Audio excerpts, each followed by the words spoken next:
Close your eyes now and let yourself settle. Settle deeply into this moment, this breath, this quiet space where time moves differently, where the weight of the day begins to lift like morning mist from a gentle lake. Tonight, we journey together to a place beyond the rush of thoughts, beyond the endless doing, to a garden where an emperor once sat beneath the vast tapestry of stars, writing his most intimate thoughts by lamplight. Picture yourself walking along a moonlit path, your footsteps soft on ancient stone, the cool night air touching your skin like silk. You're approaching the gardens of a Roman villa, somewhere along the Danube frontier, where Marcus Aurelius, philosopher and emperor, would retreat after long days of governing an empire, seeking not the company of advisors or generals, but the counsel of the stars themselves. Feel the gentle breeze now carrying the scent of jasmine and wild herbs, as you find yourself in this sacred space where power learned to bow to wisdom. There, beneath an old olive tree, sits a figure in simple robes.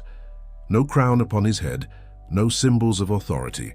Just a man with parchment and stylus writing by the soft glow of an oil lamp that flickers like a firefly against the infinite darkness.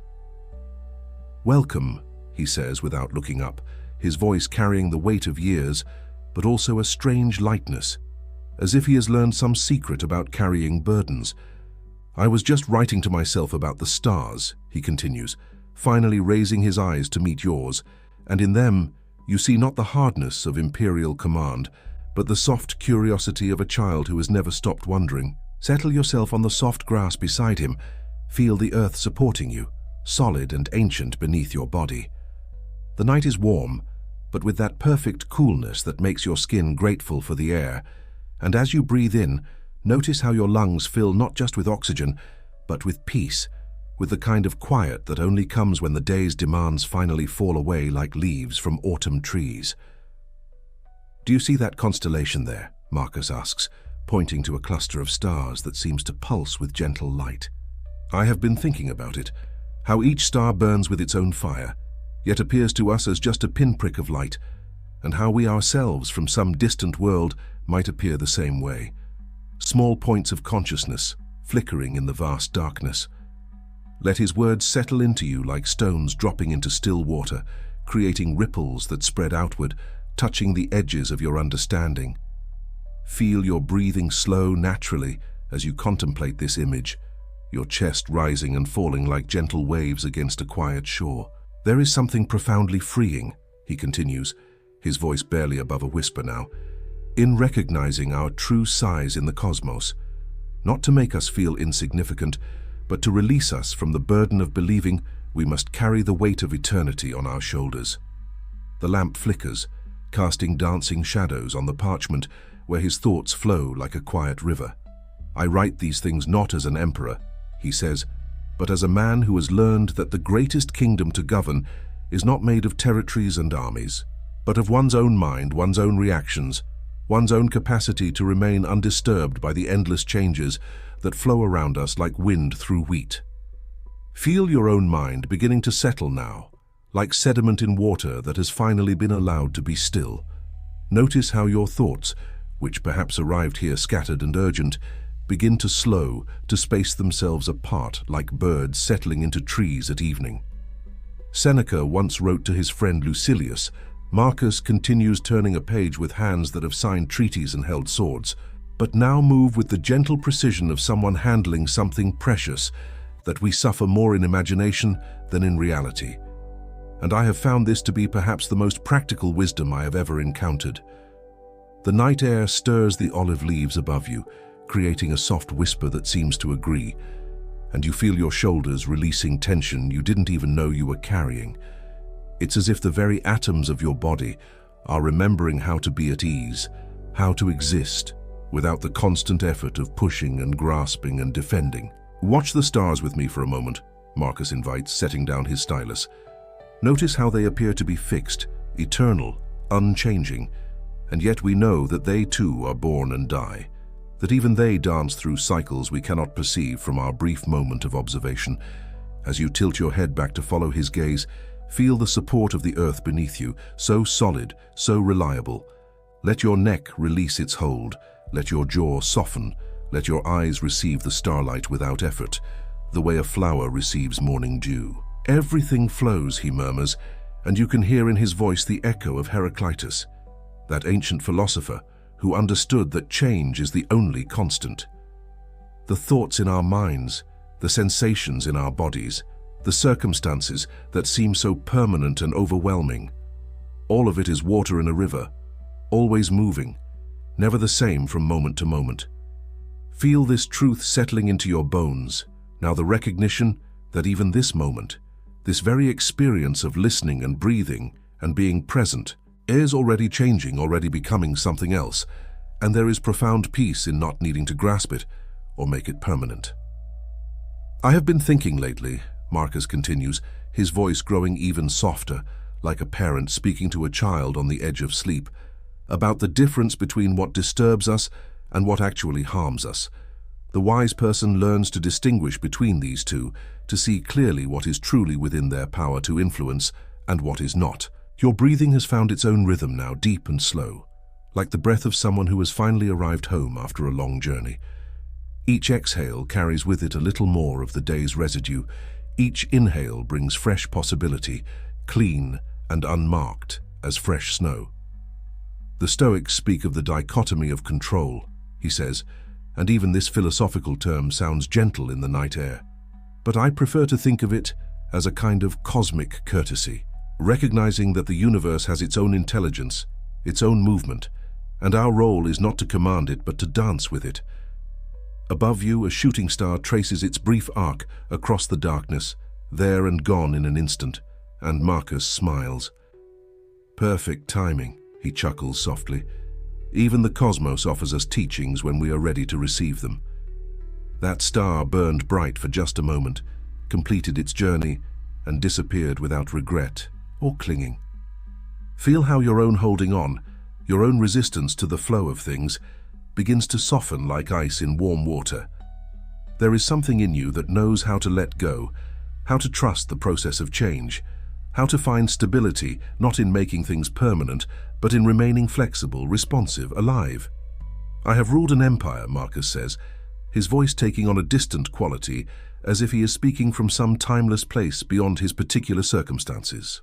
Commanded legions, made decisions that affected millions of lives, and yet the moments I treasure most are like this one, sitting quietly under stars, remembering that I am first and always simply a part of nature, subject to the same laws that govern flowers and rivers and seasons.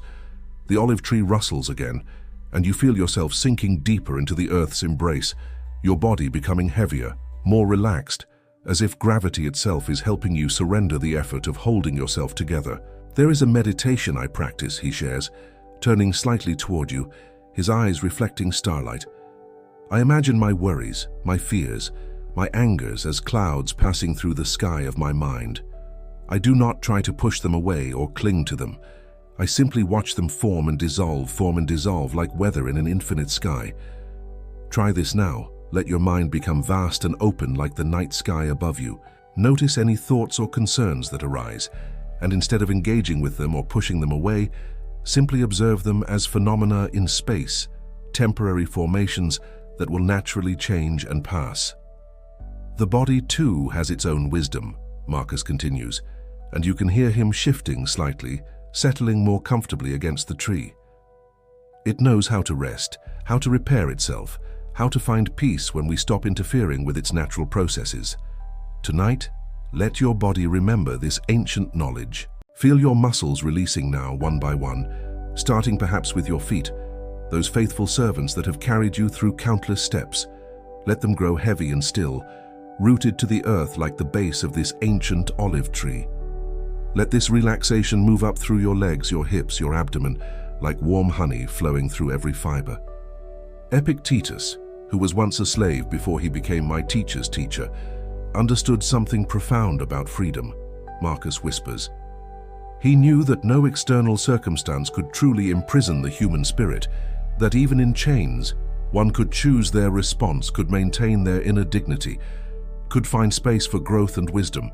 Your arms feel heavy now, sinking into the soft grass beside you, your hands open and receptive, no longer needing to grasp or control. Your chest rises and falls with the easy rhythm of someone who has remembered how to trust the process of breathing, how to let the body's intelligence guide this most fundamental act of living. I often think, Marcus muses, his voice becoming barely audible now, like the whisper of wind through grain, about how small acts of kindness ripple outward through time in ways we cannot track or measure. How a moment of patience with a difficult person, a word of encouragement to someone struggling, a choice to respond with wisdom rather than react with anger. These things have consequences we may never see, but that contribute to the healing of the world. Your neck releases its vigilance, your head settling back as if supported by the most comfortable pillow. Your face softens, the muscles around your eyes letting go of their watchfulness, your jaw unclenching, your forehead smoothing like the surface of a peaceful lake. There is an old teaching, he continues, and his words seem to come from very far away now, perhaps from that place where all wisdom originates. That says the present moment is the only place where life actually exists. The past is memory, the future is imagination.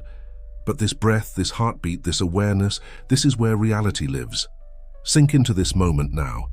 Let yourself be completely here, completely present in this soft grass under this eternal sky.